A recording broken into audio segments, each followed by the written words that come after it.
Ma série hors série est un endroit spécialement adapté pour de la politique. On parle politique. Alors, ce sont de petites rencontres avec des personnes qui ont marqué l'histoire autant régionale, nationale qu'internationale.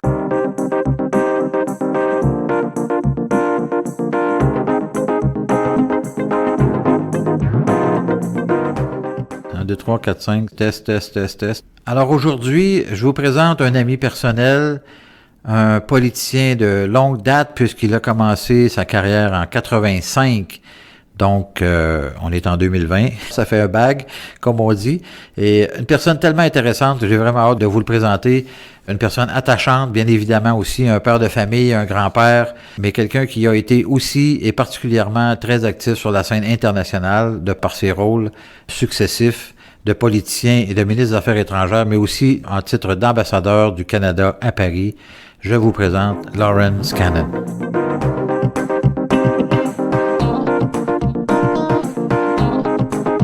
Bonjour, M. Lawrence, comment allez-vous? Bonjour Bernard, ça va bien, merci. Merci de m'accueillir avec beaucoup de bonheur de te retrouver, mais aussi de retrouver aussi, sachant que cette émission va être retransmise à des gens de la belle circonscription que tu représentes à la Chambre des communes. Bien, merci beaucoup, parce qu'effectivement, ce n'est non seulement ma circonscription, mais tu dois considérer aussi que c'est un peu la tienne dans une certaine mesure. Oui, il y a des affinités, beaucoup d'affinités. Particulièrement affinité familiale, parce que tes grands-parents ont demeuré à Saint-Pacôme. Non seulement demeuré à Saint-Pacôme, mais ont été extrêmement investis à Saint-Pacôme, puisque ton grand-père était M. Power. Et il était propriétaire d'une grande série à l'époque. On remonte évidemment au début du siècle. Son père, au début du siècle, était propriétaire de la série à Saint-Pacôme. Plus tard, évidemment, ça a changé de main, mais mon grand-père est venu au monde à Québec, mais il a passé une bonne partie de sa jeunesse à Saint-Pacôme, dans la maison familiale, qui est non loin du terrain de golf. Donc, lui et ses frères ont travaillé en partie à la série à Saint-Pacôme et plus tard ont conservé, mon grand-père, comme héritage de son père, a obtenu la maison, la résidence familiale. C'était le legs que son père lui avait fait. Donc moi, durant ma jeunesse, natif de Québec que je suis, mais durant ma jeunesse, j'allais passer mes étés à Saint-Pacôme en compagnie de mes grands-parents. C'est là, au fait, où j'ai très largement appris à parler français, en grande partie, mais aussi, en même temps, je te dirais, Bernard, à vraiment connaître le Québec des années 60, juste avant la Révolution tranquille, et de voir l'évolution, l'immense évolution que la société québécoise a pu faire. Société québécoise qui, comme tu le sais, à un moment donné, était tiraillée entre rester au Canada ou rester au Québec. L'histoire, évidemment, on la connaît, mais tout ça pour te dire que, fondamentalement, mon passage à l'occasion de ma jeunesse m'a permis justement de m'imprégner de cette saveur qui, tout au long de ma vie, m'a guidé, m'a aidé. Les valeurs de la famille, les valeurs, je veux pas dire du Parti conservateur, mais la valeur de l'économie familiale, la valeur de faire des choses correctement, le respect de soi et des autres. Donc, toutes les valeurs qui habitent les Québécois, ça m'a été très largement transmis à ce moment-là de ma vie. Plusieurs personnes, évidemment, connaissent la région de Saint-Pacôme. La maison de ton grand-père était située exactement sur la rivière. Évidemment, la série n'existe plus aujourd'hui, mais les maisons, sont-elles toujours là? La maison familiale, non. Elle a été, après le décès de mon grand-père, la famille l'a vendue. La maison est devenue propriété de M. Lebel, que tu connais très bien. M. Yves Lebel. Oui. Et Yves a démoli en partie la maison. Il a conservé quelques billes de bois là, qui constituaient évidemment la fondation de la maison. Et puis, il s'est construit une nouvelle propriété. Alors, c'était tout près du terrain de golf? C'est tout près du terrain de golf. Au fait, le terrain de golf, les 9 premiers trous du terrain de golf étaient des propriétés ou des terrains qui appartenait à mon arrière-grand-père à l'époque. Et puis, je me rappelle comme jeune, là, de courir dans les champs après les vaches. Ce terrain-là. Oui, c'est ça. Parce que un peu plus haut sur la rivière, parce que Cannon, c'est irlandais ou c'est anglais? C'est irlandais, j'imagine? Les deux, dans les cas, le Cannon, c'est irlandais, Power aussi. OK. Mais plus loin, plus haut, tu réfères à la maison des Harding. Oui. Qui était là. Et ça aussi, M. Harding a marié une Power, donc ça faisait partie de la famille. Tout à côté, c'est la maison de M. King, qui, lui, est devenu le propriétaire. C'est les King qui ont acheté la série plus tard. C'est un petit peu la petite histoire. Et ces maisons-là sont toujours présentes aujourd'hui. Là, on peut les voir lorsqu'on passe à Saint-Bacon. Tout à fait. Ce sont de très belles maisons. Une de style victorien, d'ailleurs, celle des Harding, qui est une maison absolument fabuleuse. Et celle des King, en fait, elles ont été rénovées pour les connaître, parce que je connais les résidents actuels, mais ce sont des très, très, très belles maisons. Et d'ailleurs, ça me fait penser que tu parlais tantôt des années 60, le début de la Révolution, quand tu disais que ça t'a permis de t'imprégner sur l'histoire québécoise, sur les racines véritables des Québécois. Est-ce que tu as senti à cette époque-là, déjà, parce qu'on c'était trois familles, d'une certaine manière, anglophones par rapport aux francophones qui étaient les employés, les employeurs anglophones, parce qu'on sait qu'on a vécu ça dans la région de Montréal beaucoup. C'est ce qui a amené la Révolution, justement, au Québec, là. Il y a une grande différence, Bernard, entre les familles d'origine irlandaise et les familles d'origine protestante. Il faut se rappeler que, dans mon cas à moi, les premiers Cannon arrivent au Canada, arrivent à Québec en 1795. Par bateau, j'imagine, et par bateau, et est-ce qu'ils sont passés par la Grosse-Île à ce moment-là? Non, c'était avant, c'était bien avant. La Grande Famine arrive plus tard. Arrive plus tard, oui. Mais tout ça pour te dire que l'histoire des Irlandais, c'est une histoire qui s'associe davantage aux Canadiens français de l'époque, grâce notamment à la religion catholique. Oui.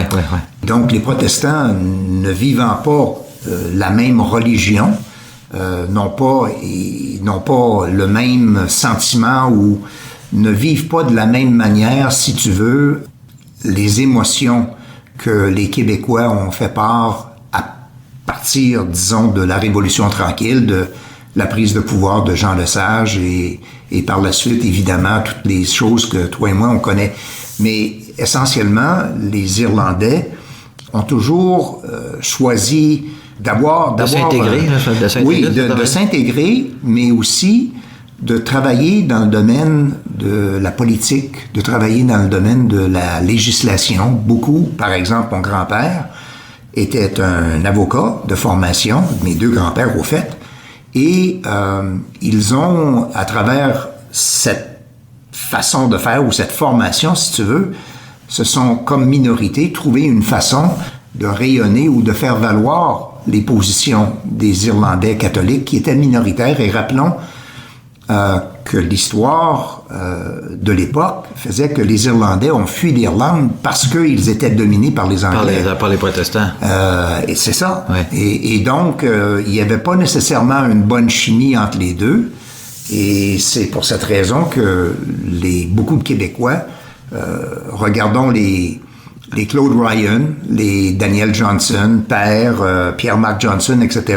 Tous ces gens-là sont des gens qui peuvent indiquer une origine irlandaise quelque part dans leur famille. Et Dieu sait qu'il y en a eu d'autres par la suite, parce que la Grosse-Île a accueilli la quarantaine à l'époque de la grippe. Il y a beaucoup d'Irlandais qui sont passés parce qu'ils fuyaient la famine à ce moment-là. Et probablement que le lien avec ce que tu viens d'expliquer, qu'il y avait une proximité entre les Irlandais catholiques et les Québécois, a fait en sorte que ces gens-là ont peut-être voulu s'en venir au Canada justement à cause de ça. Absolument. Possiblement. Je me souviens en passant qu'on avait visité la Grosse-Île ensemble, où il y a plusieurs Irlandais, évidemment, qui sont enterrés à la Grosse-Île à cause de la famine. L'exception en face de Berthier-sur-Mer, c'est vraiment un endroit magnifique à visiter d'ailleurs. Oui. On va parler un peu, Lawrence, de ta vie politique, parce que sachant que dans ta famille, tu viens d'en parler, au niveau de ta famille, tes grands-parents ont déjà été à la cour. Les deux grands-pères étaient ministres dans le gouvernement fédéral. Oui, c'est vrai. Dans les gouvernements fédéraux. C'était pas au provincial, c'était au fédéral? Non, j'avais des oncles qui étaient députés à l'Assemblée nationale. Ça s'appelait l'Assemblée législative à l'époque. Et j'avais d'autres, dont mes deux grands-pères, qui étaient ministres dans le gouvernement fédéral. Pas au même moment, mais néanmoins ministre sous Mackenzie King, qui lui était, comme on se rappelle, un premier ministre libéral. Et c'est pour ça que je suis un petit peu le mouton noir de la famille. Ben, bienvenue dans le club. Mes parents étaient libéraux et je suis conservateur, peut-être même le seul de ma famille. Mais en tout cas, tout ça pour dire que toi-même, évidemment, tu es entré jeune en politique puisque tu as été élu pour l'avoir fait à Québec, je pense. Oui, je suis rentré très jeune en politique parce que j'ai participé à ma sortie du collège comme jeune militant libéral au provincial. J'ai participé à la formation de la commission jeunesse. J'ai travaillé dans le cabinet de Robert Bourassa et en 1985, lorsque Robert Bourassa est revenu, ou en 84, lorsqu'il est revenu, il m'a demandé de me présenter. Entre-temps, j'étais conseiller municipalité de Cap-Rouge, en banlieue de Québec. Et par la suite, à la demande de M. Bourassa, je me suis présenté dans la circonscription de la Pelletrie. Et, toujours dans la région de Québec, là? Toujours dans la... Oui, c'est dans la région de Québec. C'est Cap-Rouge, Saint-Augustin, une partie de Sainte-Foy et une partie de Québec. Et donc, j'ai remporté la victoire en 85. J'y ai demeuré comme député jusqu'en 1993, au départ de M. Bourassa. Quand M. Bourassa est parti... 9 ans, quand même. À cause de sa maladie, moi, je suis parti de Québec. Tu as été nommé ministre assez rapidement, en fait, dans le cabinet de M. Bourassa, non? Je suis nommé ministre en 1990, après l'élection de 89. Il y a une vacance au sein du cabinet de la représentation dans la région de Québec. Donc, M. Bourassa me demande de faire partie de son cabinet à titre de ministre des Communications. Et puis, j'ai fait ça pendant 2 ans et demi, 3 ans, là, ouais. Et 93 arrive, tu décides de laisser la politique? 93, je quitte parce que ma loyauté, ma fidélité envers M. Bourassa faisait que je ne pouvais pas continuer, même si Daniel Johnson m'avait demandé de demeurer avec lui. Mais j'ai choisi de quitter. Je viens donc à titre de vice-président relations gouvernementales pour la compagnie Unitel. Unitel, c'était une entreprise dont les actionnariats étaient partagés entre Rogers Communications et puis l'ancien CN qu'on a connu, avec une entreprise américaine, AT&T. Et puis, donc, on est à l'aube de toute la concurrence dans le domaine des télécommunications. Et donc, je travaille avec eux autres précisément pour briser l'espèce de cartel qui existait dans l'interurbain. Donc, ça a été un succès. Puis, par la suite, je lance ma propre compagnie. Je fais des relations publiques, je fais des communications. Et puis, l'ancien maire de la ville de Hull me rejoint un jour, puis me demande, il y a une nouvelle ville de Gatineau qui va émerger à la suite de la fusion des différentes municipalités. Alors, t'as quelle année? Là, on est au début des années 2000, 2002, 2003. Alors, pour ton travail, tu étais déménagé dans la région de l'Outaouais? Oui, je suis venu ici dans la région de l'Outaouais, j'ai quitté Québec. Donc, je saute dans cette barque et puis je deviens conseiller municipal, président de la Société de transport de l'Outaouais. Je fais ça pour un petit bout jusqu'à ce que Paul Terrien, mon ancien directeur de cabinet qui travaillait avec Stephen Harper, me demande si je suis intéressé de faire le saut au fédéral et avec les conservateurs. Il survient un certain nombre de rencontres que j'ai personnellement avec Stephen Harper qui m'a permis de tomber dans la potion magique, pour ainsi dire. Et puis, l'histoire fait que en 2005, à l'élection de 2006, je suis élu député, mais antérieurement, j'avais été son directeur de cabinet adjoint à M. Harper, puis son organisateur en chef pour le Québec en 2005-2004. Alors là, je suis au cabinet. M. Harper me demande si je veux assumer la responsabilité des ministères des Transports, Infrastructures, Poste Canada, Via Rail. En veux-tu, en v'là, il y en avait pas mal. Et puis, c'est avec plaisir que j'ai accepté ça. Puis plus tard, je suis devenu, après l'élection de 2008, je suis devenu ministre des Affaires étrangères. Et puis, surtout comme lieutenant politique, j'ai travaillé à l'élection de mon ami Bernard Généreux. J'y arrivais. Ah, tu y arrivais? J'y arrivais.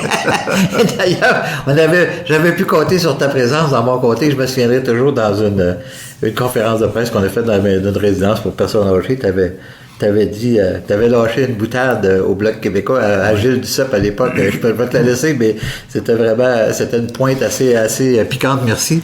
Parce que on n'avait pas un sentiment très en tout cas, très aiguisé envers le Bloc québécois à l'époque. Je suis pas sûr que ça ait changé depuis, mais. Ça pas, non. Tout en respectant, bien sûr, les acteurs, mais je pense, la meilleure analogie qu'on peut donner, Bernard, c'est que quand on joue au hockey pour gagner, mais après le match, on va aller prendre une bière. Sur le plan personnel, j'ai aucun problème avec Gilles Duceppe. C'est un gars que j'aime bien. Je le trouve fort sympathique. D'ailleurs, on continue de communiquer de temps en temps. Mais c'est l'idée que véhiculait le Bloc québécois. Puis je pense qu'il y a beaucoup de tes concitoyens qui probablement pensent la même chose. Mais non, je me souviens, Gilles avait sorti une boutade avec la candidate qui se présentait contre toi au sujet de Poste Canada, puis c'était comme quoi, évidemment, on avait l'intention de fermer tout ce service-là. Alors, j'avais tout bonnement dit à Gilles, arrête ton terrorisme contre les gens de la circonscription. Et je pense que cela a fait pas mal la manchette dans le coin. Mais c'était des tactiques que le Bloc utilisait souvent. Puis moi, je trouvais que c'était franchement exagéré. Poste Canada n'avait pas du tout l'intention de fermer. Et s'il y a une formation politique qui se tient debout pour les régions, c'est bien les conservateurs. Et Poste Canada fait partie justement des services qu'on doit continuer à fournir et à donner. Tout à fait, même si comment je pourrais dire, Internet, puis en fait, tout l'achat en ligne maintenant, etc., ça a beaucoup changé le paysage de ce qu'était le service de Poste Canada, parce que les gens écrivent de moins en moins, sinon par courriel, évidemment, ça passe pas par Poste Canada. Donc, évidemment, ça a changé leur vocation d'une certaine mesure, mais en demeure pas moins, c'est un service essentiel, et c'est une présence du fédéral dans chacun des villages de notre pays. Et ça, pour ça vaut tout l'or du monde, parce que moi, je suis très fier de voir, puis quand je fais des campagnes électorales, je vais souvent dans les bureaux de poste. Même si on n'est pas supposé faire de la politique auprès de Poste Canada, les gens qui sont dans les bureaux de poste sont des personnes très impliquées localement, souvent en plus. Donc, c'est des personnes à qui on doit beaucoup. Mais moi, je me souviens, après cette boutade que tu avais faite à Gilles Duceppe, j'étais allé le lendemain faire une vidéo devant un bureau de poste à Saint-Pascal, parce qu'il avait spécifiquement dit qu'il ferait le bureau à Saint-Pascal, qui est un des plus gros bureaux dans le comté.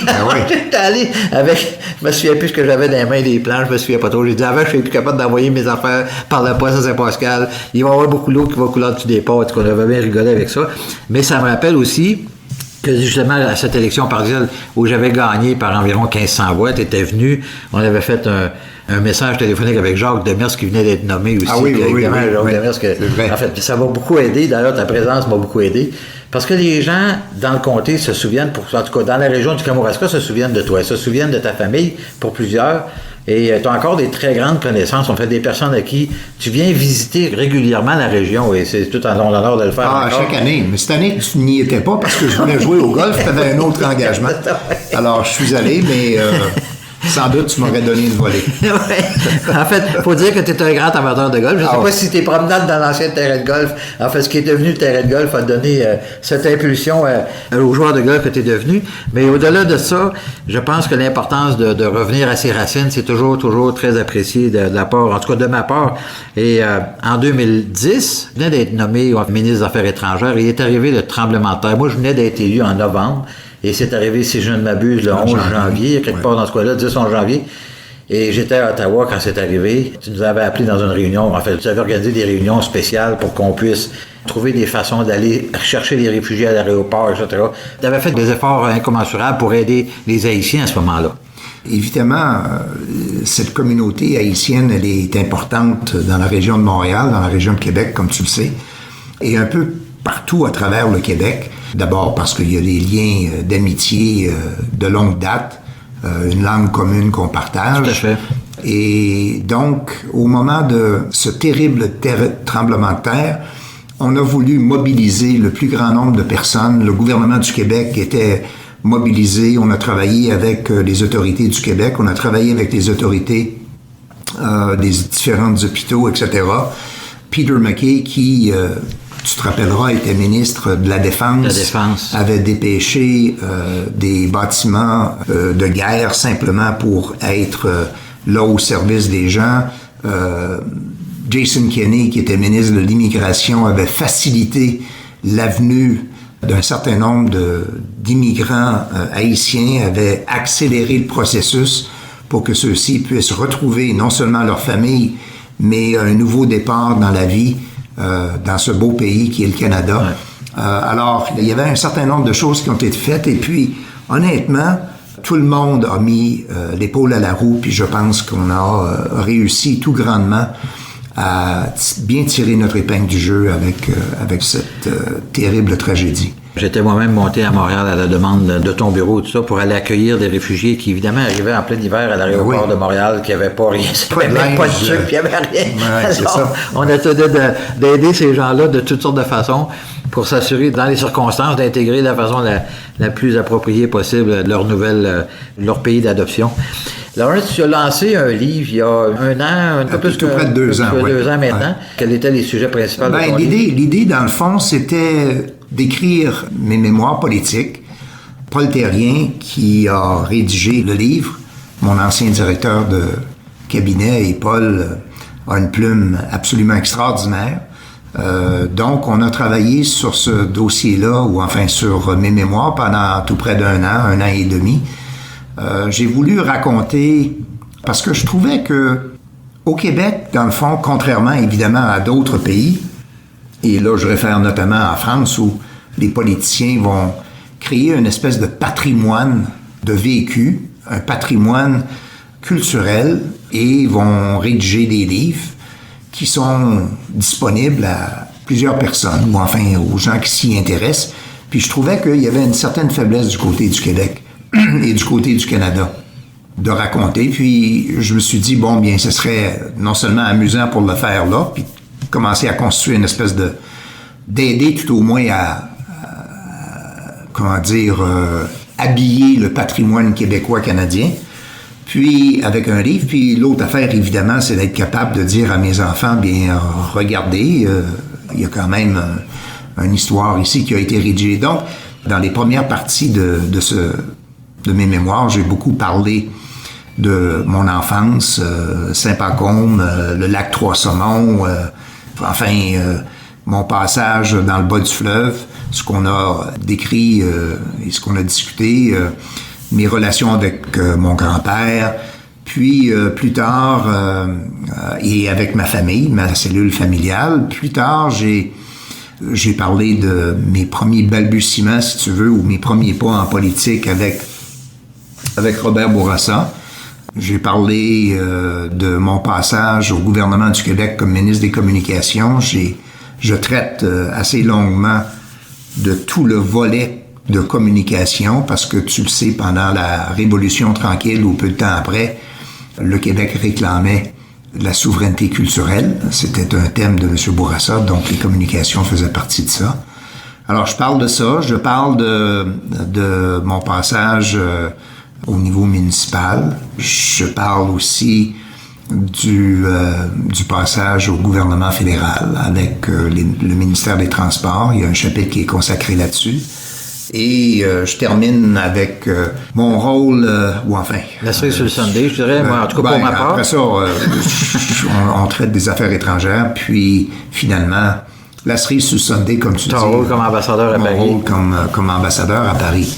C'est un grand honneur, j'imagine, que tu aies accepté de jouer ce rôle-là pendant 5 ans, un peu plus de 5 ans d'ailleurs. Oui, un quinquennat. Donc, oui, c'était un honneur. C'est toujours un honneur de représenter le Canada à l'étranger parce qu'on est toujours très, très bien vu. Et le point de vue canadien est toujours sollicité, peu importe où on va. Tu le sais, Bernard, tu as voyagé beaucoup. Tu sais que les gens vont venir auprès de toi pour te demander ton point de vue, ton conseil sur... tantôt, comment on doit traiter avec les Américains, quels sont les sujets, par exemple, dans le domaine de l'immigration ou peu importe, qui sont préoccupants, comment le Canada, à titre d'exemple, a réussi à maîtriser tel sujet ou relancer son économie.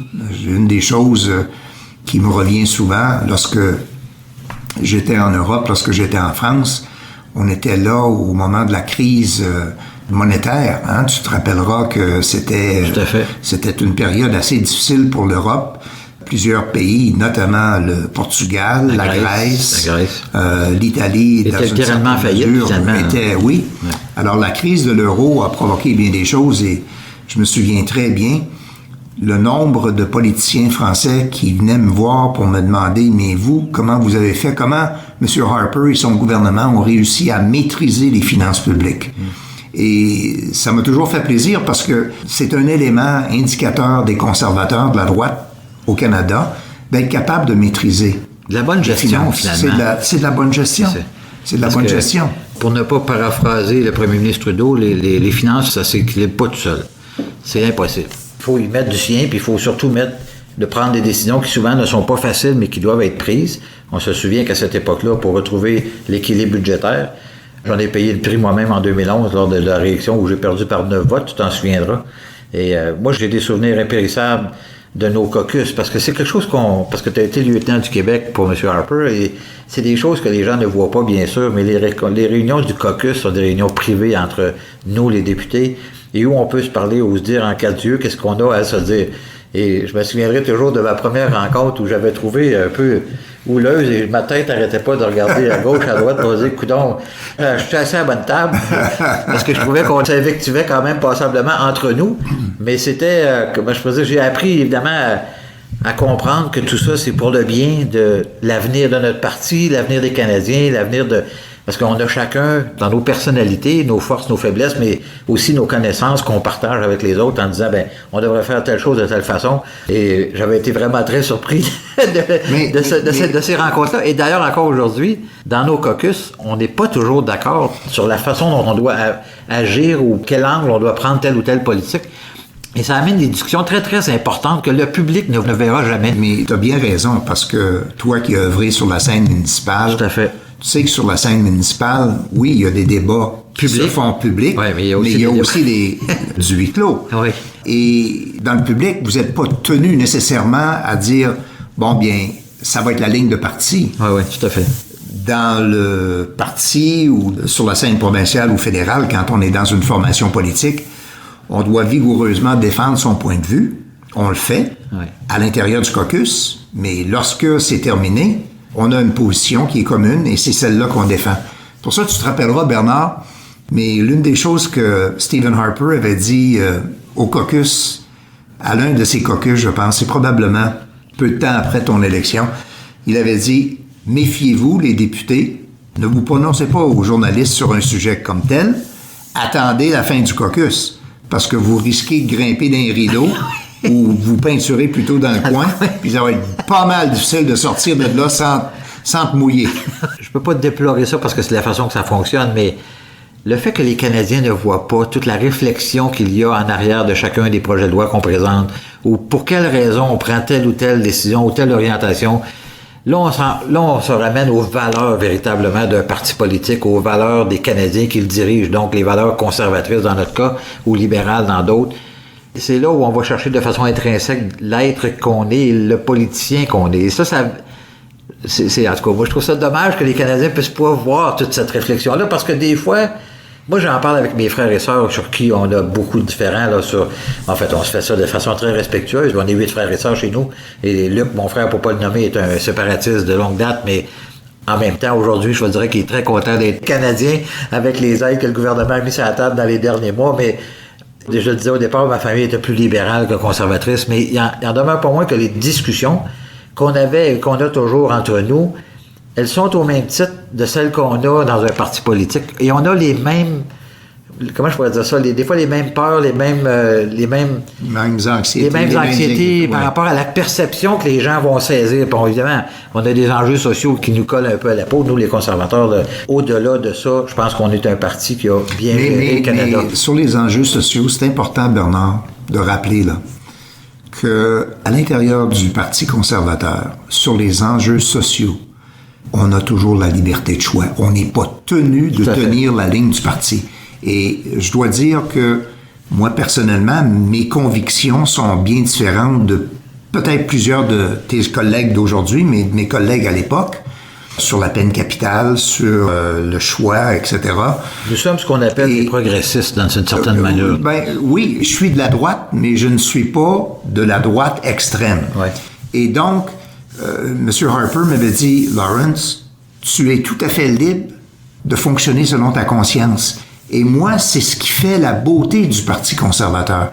C'est cette liberté de pouvoir. On parlait tantôt là, du caucus, là, mais c'est cette liberté sur ces questions-là de pouvoir dire des choses.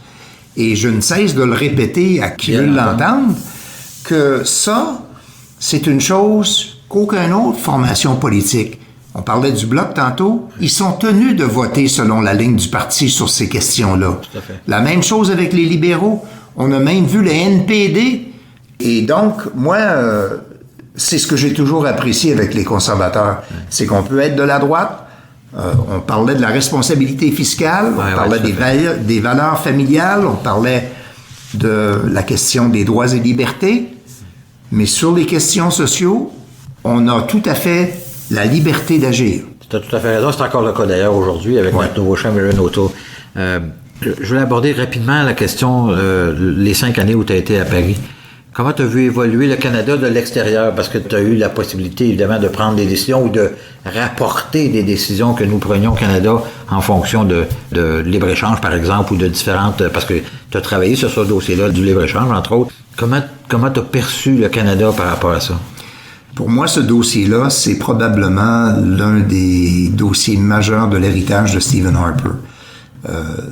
Cette entente de libre-échange avec l'Union européenne, ça nous a permis d'avoir accès à un marché d'au-delà de 500-600 millions de personnes. On a travaillé très fort, les équipes à la fois au ministère des Affaires étrangères, Commerce extérieur, les ambassades européennes étaient mobilisées derrière ça pour faire la promotion. Moi, je pense, Bernard, l'une des choses qui nous distingue des autres formations politiques, ça a toujours été cette capacité de regarder la réalité et dire on fait quoi. La réalité, c'est quoi? C'est que le Canada est capable de produire beaucoup plus qu'il ne consomme. Donc, on est tenu d'exporter et de réduire les barrières tarifaires, de permettre justement la libre circulation des biens. C'est une des choses qui nous distingue par rapport aux autres.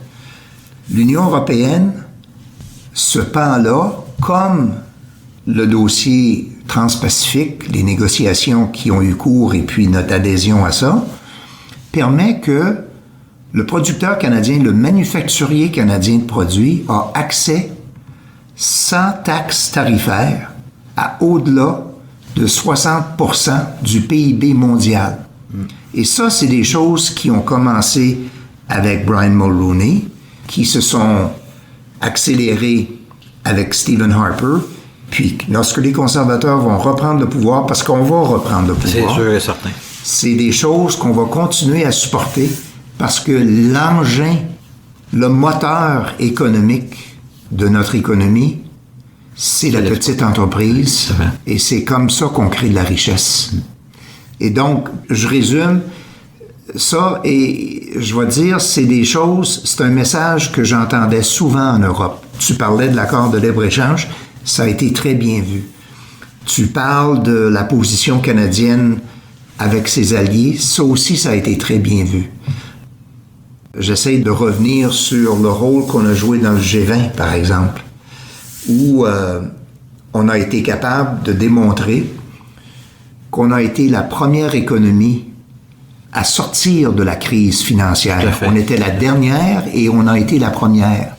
Et lorsque les conservateurs, par exemple, on a été défait, on a quand même laissé les finances publiques dans un état non seulement acceptable, mais dans un état excellent. Pas de dette. D'ailleurs, c'est ce qui pas m'amène... de déficit. Absolument, c'est ce qui m'amène à te poser la question, parce qu'en 2015, l'élection a porté beaucoup justement sur le fait de continuer cette gestion serrée du pays, contrairement à M. Trudeau qui avait annoncé 3 déficits de 10 milliards, puis il en a fait 80 au bout de 3 ans. Mais aujourd'hui, on se retrouve en pandémie, on est en 2020, on est dans la deuxième vague au mois de novembre, et on est à peu près 400 milliards de déficit annoncés en l'espace de 6 mois. Est-ce que tu crois que les conservateurs auraient fait la même chose? La réponse est fort simple, c'est non. Les conservateurs n'auraient pas fait ça. Et les conservateurs auraient présenté des budgets intérimaires pour expliquer où nous en sommes. C'est ce qu'on avait fait d'ailleurs, Bernard, avec Jim Flaherty à l'époque, quand on voyait la crise qu'on a connue entre 2006 et puis 2012-2014. Mais j'allais simplement rajouter à ça, Bernard, que le facteur important ici à reconnaître, c'est quand on se compare avec d'autres pays de l'Occident et on regarde la dette potentielle qui va être sur les épaules des jeunes. Dans les autres pays occidentaux, elle sera beaucoup moins élevée que ce que nous allons léguer à nos enfants. Moi, c'est ce qui m'inquiète. Moi, j'ai 73 ans. Ouais.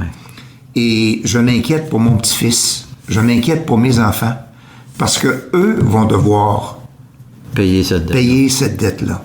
Et quand même qu'on compte toutes les balivernes possibles et imaginables, quand la carte de crédit est remplie, puis qu'on est allé chercher toutes les cartes de crédit possibles, il n'y en a plus de carte de crédit. C'est ça. Puis elle est topée. Et de croire que le taux d'intérêt va demeurer à d'un quart de 1%, c'est complètement ridicule. Tout à fait. Il faut vraiment pas regarder l'histoire de notre pays pour savoir que les taux d'intérêt montent et descendent. Je veux dire, c'est comme le vent puis l'air. Je veux dire, c'est inévitable. Je n'en reviens pas que ce gouvernement-là agisse de cette façon-là. En tout cas, je ne veux pas trop faire de politique, mais on est quand même du même parti. Tu sais, Bernard, il faut être capable de penser à tes industriels dans ta circonscription. Ah oui, tout à fait. Tes manufacturiers, ceux qui créent de la richesse. Les exportateurs, Premier Tech et compagnie. Oui, c'est ça. Et eux autres, là, ils vont avoir des fichus de problèmes tantôt. Si on ne donne pas un sérieux coup de barre à redresser les finances publiques. C'est ça. Et ça va prendre plusieurs années avant que ça puisse se faire à partir du moment où on ne sait évidemment pas où est-ce que la pandémie va nous amener, mais justement parce qu'on ne savait pas à quel endroit elle allait nous amener, toutes les aides qui ont été mises sur la table, et Dieu sait qu'il y en a eu là, depuis 6 mois, c'est à se demander si le gouvernement libéral ne voulait pas uniquement racheter l'élection suivante quand on pense la façon dont ils ont posé certains gestes et la vitesse à laquelle ils ont répondu. D'ailleurs, moi étant entrepreneur, je veux dire, ils voulaient qu'on garde les liens d'emploi, mais comment veux-tu, quand il n'y a plus d'ouvrage, quand tu fermes l'ensemble des entreprises, comment veux-tu garder les liens d'emploi? Ils auraient dû payer 100% des salaires, de ne pas donner de la PCU, en tout cas pas au niveau qu'ils l'ont donné, et d'être capable de justement garder par le biais des entreprises, puis de subventionner les entreprises pour garder ces emplois-là en place. En tout cas, on aura bien l'occasion d'en reparler. Lawrence, ta famille, rapidement, tu as des petits-enfants maintenant, comment en as-tu? J'ai un frère. OK. 4 fils. Puis 4 petits-fils. Et pas de filles. Alors, je prie le bon Dieu que mon dernier garçon, qui vient de se marier cet été, puisse avoir des petites filles, me donner des petites filles. Alors là, ça a été un plaisir. Merci 1000 fois de cette entrevue, de cet entretien. Ça a été vraiment fantastique. Et j'ai réalisé en parlant que la carrière d'un politicien, ça se bâtit avec des années. Ça se bâtit pas avec des mois ou avec des jours. Ça se bâtit avec des années. Puis on peut faire de très grandes choses quand on s'investit véritablement dans ce qu'on fait et dans ce qu'on aime. Merci beaucoup, Laurent. Continue ton excellent travail. Merci. Merci.